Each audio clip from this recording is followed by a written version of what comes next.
So we start part 14 of the Forster Andrews 1865 organ restoration and installation with the coupler and key action frame on this work table. And this, we've just pulled this out of our storage shed.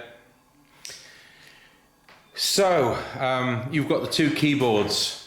The top keyboard will connect to those, and the bottom keyboard will connect to those. So it's the opposite way to what you think, but there will be stickers between there and the keys. So, of course, we're interested in the top keyboard, and all these are as stiff as anything. So we've got to take the whole thing apart. And this superstructure for the grate, the bottom keyboard, will remove from this one, which is for the top keyboard. So that's something we're going to do. Now, some of this is broken, and some of this needs the back falls replacing, which are these things. So I'll just move the camera around. So as you can see, the back here will interface with the two tenons in the back of the building frame there. So what happens is this: when you press a note, the tracker on a square operates another square at the back. And so those squares, let's see if we can get someone to see if we can see if any of those move. I'll just move some of those. You've got vertical trackers between there and the rollerboard. As you know, we've put the rollerboard trackers in between the soundboard and the rollerboard. So if you imagine now the rollers are then interfacing with these here. I think the trackers, let's have a think this, whether the trackers or whether the stickers. We'll find out when we get them out. So all this needs to be stripped down. All these squares need the pins changing. So this is an awful lot of work, but it's got to happen. But we're going to start with taking that superstructure off, if we can get those screws out, and jolly well hope we can. So we'll join this when I've probably done that. Right, so 8 screws, 3 came out easily, 3 came out with the impact driver, and 2 we had to get a rotary cutting tool to expand the grooves. One of the slots failed, and we had to put another slot at cross angle to that, and we managed to get them out. So there's some rather rusty screws on the bench there, some of which will get replaced. It's clearly not the first time they've been out because they're not all the same size. So we're going to strip this down further, and here we go. Okay, so we've got all the trackers out. One was broken, as you know, and one broke getting it out, so that'll be 2 to remake, but it's not so bad out of 56. So the next thing to do is to turn this over the other way, and we're going to take out the square frame, the square beams, whatever they're called.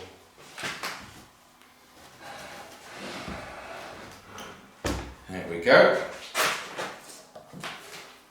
So that's the way it goes in. So now we're going to take out these. We'll take them both off. I'll do them one at a time, but I will paint the frame before starting to put it back together. So what we've got to do is take every one of these squares off the wire that is the central thing they're threaded on, because we don't know what that's made out of. If it's iron, it could have rusted. They're going to be dirty anyway, and they should all have total freedom of movement, and they haven't. You see, that one's staying put, so that adds weight to your action. To take that back, you've got to have the soundboard springs stronger than they should be. We don't want anything like that. We want the action to be as light as possible. Organs like this are heavy enough at the best of times. So that needs doing, because it's not going to get this done for about another 75 years. So we'll get on with it. And now we're just left with the 2 square frames. So we'll get on with taking one apart. The biggest problem with this register is that because it's had wire staples, they've rusted and they've caused quite a few of these to fall away. I've had to glue about 8 back. Now, what I've done, that's one we've just glued, another one we've glued. What I've also done is had to, where the timbers come away because of the staples, I've had to put some filler in. I've just gone over that with wood dye so it looks a bit better. What we're now going to do, this isn't the way I was trained to do these, to use metal staples. We drilled in 18 gauge phosphor bronze wire pins, and that's what I'm going to do here. And then it's so much easier to reassemble it. So it's a 10 gauge bar runs through the middle, and so I'm going to get one of those out of store, and we'll get some 18 gauge wire and we'll do it the way I was trained. So at this stage we've started to feed the cleaned squares onto the frame and putting a brand new 10 gauge phosphor bronze wire through the centre. And then we've got, we couldn't use 18 gauge, I had to use 17 gauge. If we just zoom in, you'll see that these have now been bent every 3 notes in opposite directions, which will retain them in hopefully a more user-friendly way than it was with the staples. Now the other one, which is over there, which we haven't started on, it's balanced on that Coca-Cola thing, we've actually cut through all the staples with a rotary tool. So we don't want to have the damage that happened with this one by trying to get the staples out. They're going to stay in, but will be cut and filed flat. So let's see how we carry on with this. Okay, so after nearly a week working on this, believe it or not, I got halfway with the 10 gauge wire in the middle and realised that they were too tight, so I changed it to 11 gauge. So that's threaded through the middle. There's a couple of original staples it goes through, and then the rest of it are bent over pieces of 18 gauge, well 17 gauge wire wasn't it, we ended up with. So that's what we've done to secure it. One way, one the other every 3 notes. So that's not going to go anywhere. And there's been a lot of gluing and a lot of filler to build up where the staples had wrecked the timber when we tried to extract them. So that's ready to go in. Now what we're going to do, I'll just move the camera around. Leaning up there are the timbers which are the framework, all painted. Okay, so this is the next one. So this is the back square, and you can see it's only got 2 rather than 3. And we've already, hopefully, extracted the staples by cutting through them with Mr. Chippy's rotary tool. It's got a very vicious thing in the end there. And so on that rotary tool, which no doubt came from Lidl, that has worked to cut through the staples. If we just go into that, you'll see what I've done. So this time, if we get this out in one piece and not have all the damage which we got by trying to pull the staples out, we're going to just file these flat and just put the pins in every one way and the other way, like I was always taught to do. So we're going to try and get those out. So what I'm trying to do is I've got a screwdriver under the end of the wire and I've prised that up. Now, let's put another screwdriver. There's a knackered old chisel. What a useful thing. And I'm hoping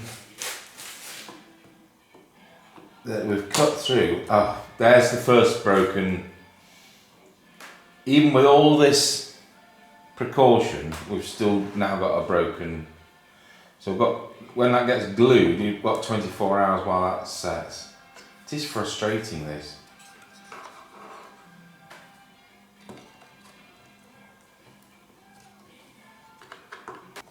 Clearly that wasn't cut through enough.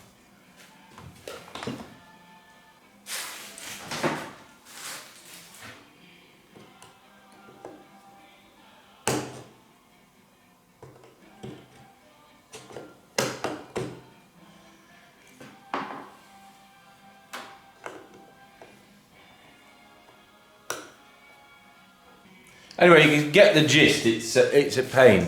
I'll probably be 2 hours doing this. Okay, so 45 minutes later I've managed to get it out. And we still only have these two which broke. And they've both been previously glued. I just think that modern adhesives are going to be better. Now I've had a brainwave. We've got some of this 15 gauge which were left over from the pull downs. So I'm going to drill these in as pins because I wanted to get on with this and not be waiting 24 hours. So let's see if we can pull it off. I'll get some glue.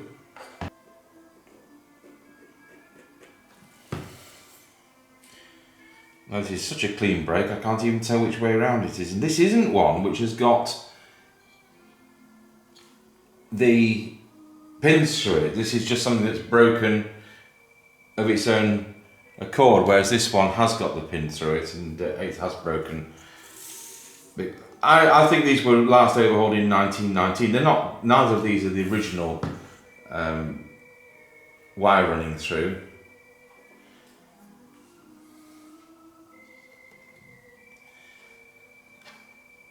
So previously I've put these under pressure and waited 24 hours, but what we're going to do is we're going to drill in some 18 gauge wires to hold them in place. Now, if I had some number 2 screws, which were 1.5 inches long, then we could do it that way. But I don't have number 2 screws that are that long, so we'll do it with wires.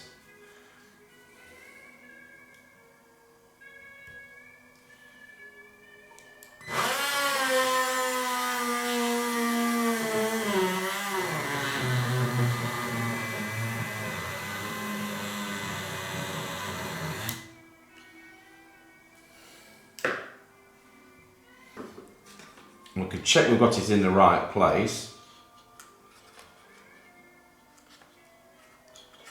I was going to want some filing off because it's not quite in the right place.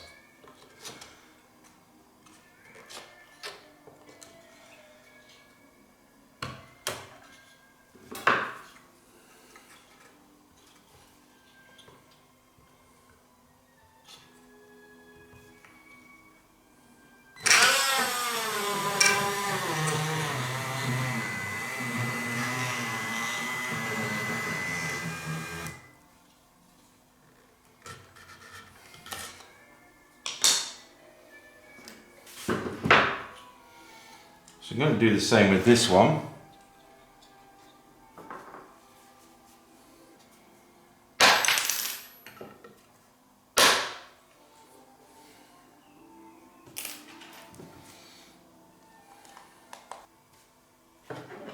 Oh, this file's the correct width.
So they're glued and they are pinned. So I'm going to run that file through every one of these to make sure we've got the correct width.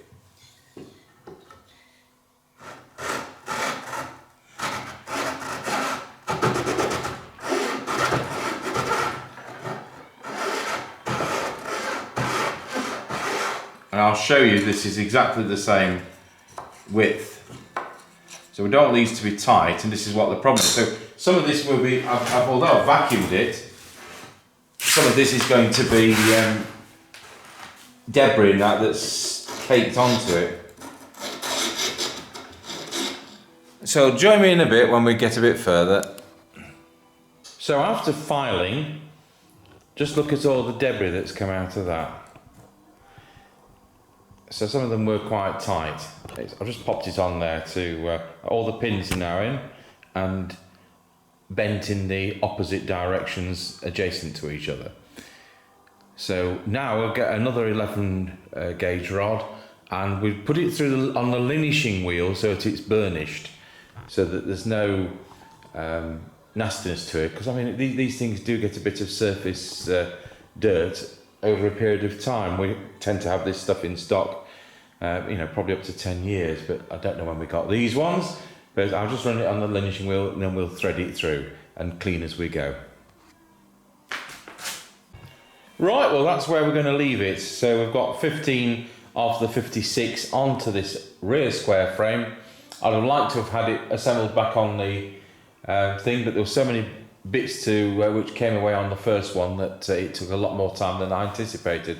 So that's what I've done, made up 2 square frames. This will only take another 45 minutes to do, and then next week we'll start part 15 with putting it back on the frame, and then we'll get on with that coupler action, which is still sat here at my side. So there we go. So thanks for watching part 14 of the 1865 Forster Andrews organ restoration and installation here at Tango Towers.